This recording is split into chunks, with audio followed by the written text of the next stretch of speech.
Welcome to another Playful Humans podcast. I'm your host, Mike Montague, and my guest this week is Connor Cunneen from IrishmanSpeaks. He's an Irishman who is in Chicago.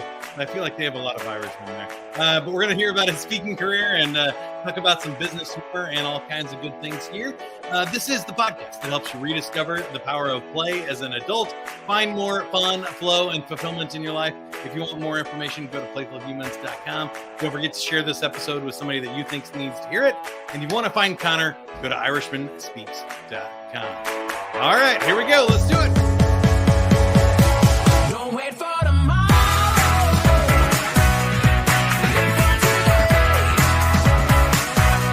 Keep chasing the sunshine.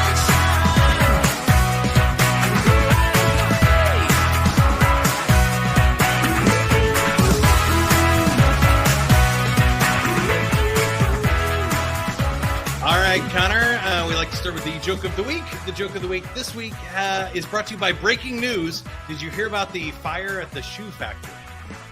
No, I didn't hear about the fire at the shoe factory. Unfortunately, many souls were lost. Oh, and the owner was a heel. That's right. Now, the official joke of the week. Ever wonder how to organize a space party? A party in space? No, sir. You plan it. Oh, very good. Very good. Planet. Yes, yes. Do you have any jokes for us? You know what? I don't normally do jokes, but I tell more humor stories. However, I was saying, all right, what am I going to say? Because I looked at your podcast and you asked that question. So just one that happened in the last week. It's more of a quick anecdote. My wife, darling wife, was leaving, and she said to me, Connor, if you're going out, the windows upstairs are open. And I responded back to her, can I not go out the front door? So, no, she obviously meant I was supposed to close the windows kind of thing, but it was just the response I gave. So I just jump out them. Yeah, head out that way. I was ahead of you on that one, I think, but I love it. All right, tell us about your career, and let's start with what you're doing now, and then I want to roll back and talk about how you got here. But yeah, okay. It's the brand is IrishmanSpeaks, Micah, all one word. And my mission now is to improve people, performance, and productivity with a smile. So I speak to organizations, nonprofits, healthcare, manufacturing, financial services, etc., all of whom want to improve their people, their performance, and their productivity. And if I can do that with a smile, it's going to make it more effective, I think, and it's also going to generate more business for me. So what I try to do is to provide good content, good stories, and the ultimate objective is to have people leaving, Mike, with a smile on the face, with a spring in the step, and with some memorable takeaways to help them to keep on keeping on and achieving what they want to achieve. I love that. Now, how did you get here? So I'm assuming with the accent, you didn't start in Chicago, but did you start as a playful career and kind of entertainment and stuff the whole time, or did you have like a cubicle job somewhere and have to like have a midlife crisis and break out into this IrishmanSpeaks persona? Yes, and yes, probably would be the way I'd answer that. But no, I started off kind of as a corporate exec. I worked in Ireland, UK, and then I was transferred over to the United States. I was a VP of marketing with a large food service company. And after I left them, and the reason why I left them was they wanted me to transfer back to Europe for a European position, and my daughter had just started in Wake Forest in North Carolina, so I didn't want to mess her up again. So I basically told them to get stuffed. They told me get stuffed, and we had a mutual stuffing, and we left the organization. It was fine. I can understand you can't have one person telling corporate how to run their HR policy, etc., and their personnel policy. So I started off, Mike, doing some consulting and presentations on the food service market to mainly to European clients about the US market. I realized I was getting good responses when I was doing the presentations. I got involved with Toastmasters, and I'm still actually involved in Toastmasters about 18 years later. I'm now with a professional speakers Toastmasters group. I won Chicago Humorous Speaker of the Year for a speech on customer service in San Quentin jail. Okay. And all of those things kind of together with the work I started doing with people who were in job search, because what I technically had been let go, I didn't really want to go back into corporate again. But I saw the pain and the frustration and the way job search for a lot of people just sucks the motivation and life out of them. And I started speaking to them, just helping them to stay sane, motivated and productive in job search. And that's really where I figured out or believed that I had an ability to motivate people and get the messages across that would help them to achieve better things. But then I combined that with the Irish brogue, the humor and the storytelling, and eventually I morphed into Irishman Speaks. I love that. Two things came to mind. The first one is the mutual stuffing. I feel like a lot of people either went through that or had that in the Great Resignation and post-pandemic, where I think it's an Aziz Ansari joke where he's like, people are like, hey, you have to treat us better and pay us more if you want us to do this.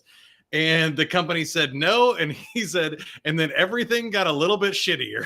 Like, just everybody quit, and they hired other people that were willing to do that work. And the life goes on. Absolutely. And I mean, it's a fact of life. I actually do say this to job seekers. If you take the cumulative number of people who have been in job search over the last 10 years, it runs into the tens of millions. Probably you can almost make it hundreds of millions of people who've been in job search, some of them more than once. So they're going through a pain that so many other people have gone through, but they don't really appreciate that, and they tend to isolate themselves a little bit, I think. Yeah, and that brings me to the second thing that I thought for you was this part of building a career. So on this podcast, we talk a lot about what is it like to work outside of that traditional model of deciding not to seek another job. What was that like in the beginning? I feel like it's more scary than people think. And how has that treated you over the years? Well, it really is challenging initially, because I was working in corporate, and I was working in a large corporate here in the US where senior execs are treated like gods. And I mean, most of them don't know how to just press even a button to make a cup of coffee. Now, I wasn't that bad, but when I came out of corporate and I realized I've got to set up my own computer, and where do I put the paper into the photocopier, etc. No, I wasn't that bad, but I mean, that was the kind of things that you did go through and wonder, I like the support from corporate. But then again, I love the level of freedom. I hated the level of bureaucracy that was in the organization that I eventually finished up with. And as a result of that, when I came out of corporate, I was unsure what I wanted to do, but I was happy to try the consulting and the setting up my own business entrepreneurial side, and it's developed. I'm really happy now, and I love being Irishman Speaks, improving people, performance and productivity with a smile. So tell me about the business of this. I'm assuming that you're like most public speakers and things where you're getting paid randomly for events in small or large checks and trying to work as much as possible to build a career out of it for you. How do you go about doing that? If somebody was like, man, I would really love to do that, but I don't have the guts, or they're still in that corporate job, what advice would you give for them? The advice I would give them is to make sure that you've got a message that connects with people, and a message that some group of people wants to absorb, and a message that will help some group of people. I think that's one of the important things. I mean, people say, oh, it must be great being a motivational speaker. Well, actually, it is great being a motivational speaker for me, but I know that I've got messages that will connect with manufacturing, with leadership, and being a 2-time cancer survivor. I know I've got messages that now connect with oncology nurses, cancer survivors, healthcare professionals, etc. And I work hard at getting good at it as well. I do a lot of preparation. I do some open mic comedy, which as I tell people, that when it comes to open mic comedy, I mean, it's a brutal sport. You either die, bomb, or you kill when you're doing open mic kind of thing. And they're pretty brutal phrases. But I do not position myself, Mike, as a comedian, because a comedian is a person who gets laughs every 30, 45 seconds, whatever it is, more sometimes. But I present myself as a motivational speaker that uses humor to get the message across. And I regularly, I'm doing a piece of open mic now tonight with CG's Comedy Club here in Bolingbroke. And it's a time when even still I get nervous just before I get on the stage. But that's good for me to have that level of nervousness and uncertainty. It keeps me on my toes. Me too. I love that part of it. I think for me, that's what makes it interesting and a fun career. But I'm wondering, too, if you have any advice about, it sounds like you're continuing writing new stuff, whether that's new jokes or new messages and new stories that you share in these to make them relevant. Do you have any advice for us on that part of staying creative? On this show, we talk a lot about the power of playfulness and kind of how you can't work yourself into fun or force fun on anybody. But I feel like, especially people in your position, have learned a balance between having fun with it, and not taking yourself too seriously, but also working and practicing your craft and being a professional at the same time. And sometimes people counteract with those. They go, oh, it's work or play, and they don't know how to do those both at the same time. Right. And that's a good insight, Mike. I mean, I think when you're a professional speaker, the most important thing is that you've got good content. But then I would say the most important thing is how you deliver it. And then I would say the most important thing is that you make sure you have some humor in it. So you got to decide which is the most important thing. They're all the most important thing. Yeah. But what I try to do is I do try to balance the humor and the message, and it depends on who the audience is. So if I'm speaking to oncology nurses, and I love speaking to oncology nurses and nurses in general, because they're in a high stress situation, and they've if you can take the kind of pun, they've got a really sick sense of humor, because I mean they've just got through so much stress. So they love the goofball Irish messaging, but the messages that can make a difference to them. And when I'm speaking with them, I'll talk a lot about some good insights, but I'll make sure there's an awful lot of humor in the presentation.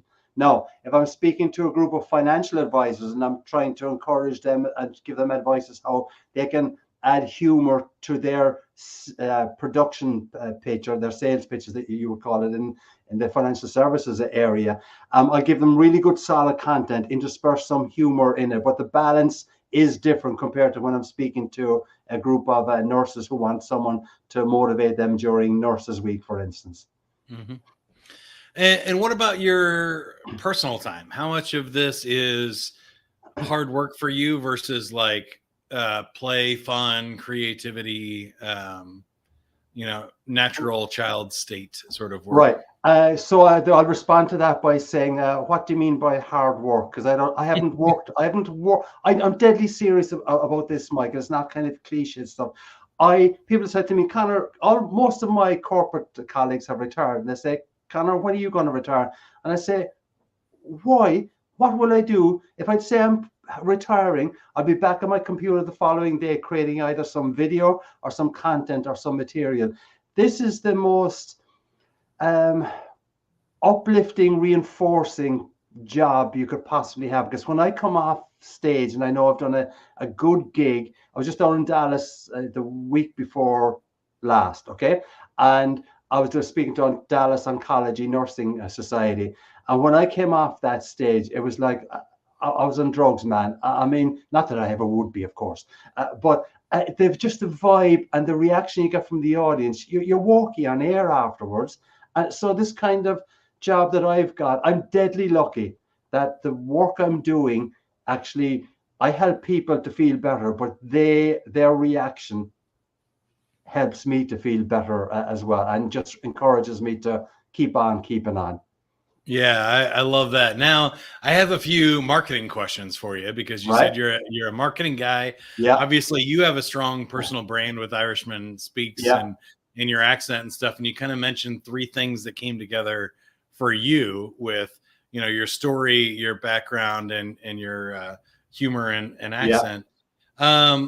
So I like to encourage people to leverage that, to see those things as a feature and not a bug, right? That the Yeah, things that make us unique and unusual are actually the most important part, absolutely. not the weakness, not Yeah, the chink in the armor. How yeah. did you it sounds like maybe you naturally felt this way too, but what advice would you encourage for people developing their personal brand and their voice and leaning into themselves? I think one of the things you've got to. Bottom line is, I'll illustrate with with my most popular keynote, which is titled "The Gift of Gab." It's about goals, attitude, behavior, GAB.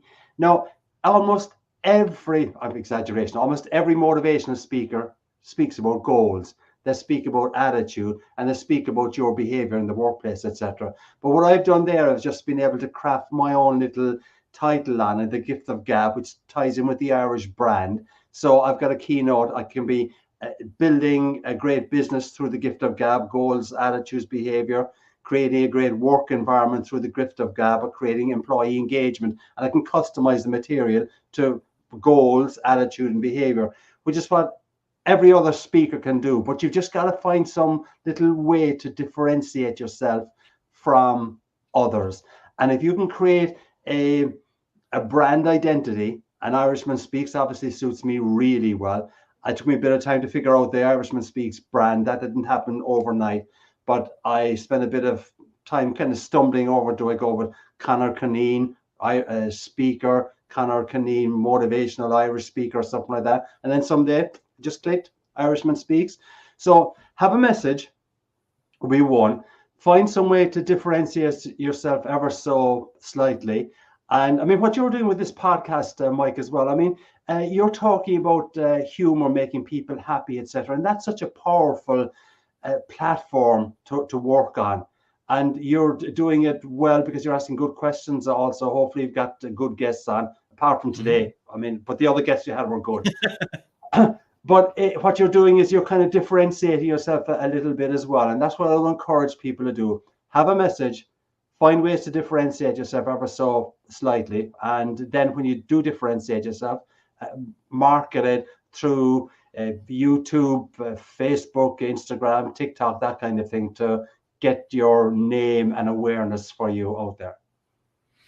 Now, I had another question here, which I think is interesting just when I have people from different backgrounds on, is I'm wondering, from growing up in Ireland, is there a highlight, a favorite thing about growing up in Ireland, and maybe a weakness or a least favorite thing that people in the United States didn't experience?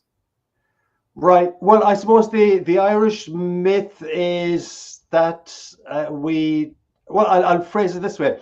In the intro, when I'm being introduced at the speaking events, I say, Connor Cunneen is an Irishman, happily exiled in Chicago, where he says the people are friendly and the Guinness is good. And he's been force-fed more corned beef and green beer than he ever had in Ireland. And That's true. I tell you, I swear to God, when I was living in Ireland, I rarely, if ever, had corned beef. And in fact, my brother lives in Long Island, and he's been in the States longer than I have. And I rang Victor a couple of months ago, and I said, we were talking about, he does music, so both of us will be reasonably busy around March. And I said that I'm going to be force-fed corned beef again in March, kind of thing, until the ears turn red. And I said, do you remember eating corned beef in Ireland? And he said, no, and he threw in an F-bomb kind of as well, being good Irish brother kind of thing. But he said, but then he said, oh yeah, but we did have tinned corned beef. I remember that. And I do remember that. It was a bit like Spam. And I remember that can once or twice. But that was it. I mean, it's just an American perception of Ireland. And then if someone offers me green beer, that's when I throw up. Good God. Give me Guinness, a good pint of Guinness. I love that. That's great advice too. And I think as you lean into it, I do find these things culturally interesting that, obviously we have like stereotypes here of Irish people, and especially on St. Patrick's Day here in the next week. So, it sounds like maybe you lean into that a little bit, but you obviously don't want to be the stereotype leprechaun. You're not, drinking green beer and wearing a a crazy green jacket, are you? Absolutely. And you know what? I've got an event in Vegas on St. Patrick's Day. I'm emceeing a conference in Vegas on St. Patrick's Day. And I tell you what, I know what already the opening line of that is going to be. And I'm going to come out on stage in front of a large financial audience. And I'm going to say, the US Supreme Court has deemed that cruel and unusual punishment is unconstitutional. Asking an Irishman to stay sober at 3 p.m. on St. Patrick's Day is cruel and unusual punishment. That's true. So, I like. And I tell you another little thing about St. Patrick's Day. For me, two things about it. One is if you on Chicago on Paddy's Day, 11 o'clock, 12 o'clock, noon, there are people who are just totally wasted. Hardly any of them are Irish. They're all Americans wanting to be Irish. And then the following day, they go into work and they say, oh my God, you Irish can drink like crazy. It's the Americans are drinking the stuff. No, the Irish do as well, obviously. But the other thing about St. Patrick's Day is that when I'm speaking about branding, I do speak about the Guinness brand experience and a kind of a serious message, but a little bit of humor. But I love well-poured pints of Guinness, which means that I will never drink a pint of Guinness on St. Patrick's Day, because it is not possible here in the United States to get a properly poured pint of Guinness on St. Patrick's Day. So if I go into a pub at the end of St. Patrick's Day just to mess with people's heads, I'll ask for a bottle of Corona. I'm sure with your accent that would throw them off. That's pretty good. Right. Well, last question for you here, and then we'll play a game and have some fun and get out of here. But you obviously find a lot of power in humor. Have you found a way to explain what that is and why the humor is so important? Well, I think so. I understand why it is important. I actually do have an online program which I've just launched, which is titled Adding Humor to Your Presentation. And I think the basic idea behind humor, Mike, is that it releases neurochemicals in our brains, dopamine, serotonin, etc., which are designed to make us feel better. And if you, in conversation with someone, I say this a lot to salespeople, that so many sales presentations are deadly dull and boring.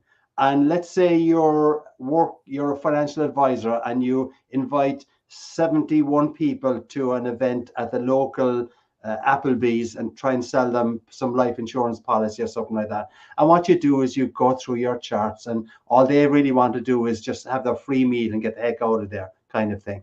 But if you can just drop in 3 or 4 elements of humor, either slides or comments or little anecdotes into that presentation, you're going to connect better with people. And humor and a smile does create a better response from the people that you're connecting with. So no matter what kind of environment no matter what kind of environment that you're in, you can put a smile on people's face and make them feel better. And it's like the show that you're doing here. I mean, I would think that almost after every single show that you do, where you've had a bit of a laugh and a bit of a smile with the guest, you're coming off just feeling good. Oh, yeah. And that's what humor does. And if I can bring some of that to my audiences and give them a good message as well, I think I've done a good day's work. I agree. Now, are you ready to play a game? Let's try it, my brother. Let's try it. Here we go. All right. We have Survey Says. Survey Says is like the classic game you may have seen on TV. Yeah. We surveyed 100 people. I'm looking for one of the top 5 answers. If you get 2 out of 3, you win. Here is number 1. Name something that every house should have on hand in case of an emergency. A fire extinguisher. Number 1 answer. There you go. Give you some applause there. And I like this. Name something that gets hot when it's turned on. Gets hot when it's turned on. Well, my wife would say me, but I mean, does that count? That's number 3. That's number 3. It's on there, people. Stove, water, iron, and light bulb also in there. I didn't give the other ones, but a phone, flashlight, first aid kit, bottled water, all good to have in case of an emergency. Also Right. money. All right. You've already won, but let's do one more thing. Tell me one thing that you know about the movie The Terminator. I'll be back. There you go. He'll be back. Is number 3, actually. He's a machine, is number 1. And just the word Schwarzenegger came up there. So congratulations. You are a winner. Another applause there for you, which means you get a 30-second commercial here for IrishmanSpeaks.com. How can you help us, or how can we help you? If you're looking for a presenter or a facilitator to improve your people, your performance, and your productivity, Connor Cunneen, Irishman Speaks. I'll leave you with a smile in the face, with a spring in the step, and with some memorable takeaways to keep on keeping on. In fact, I suggest that it's a combination of business, blarney, and BS.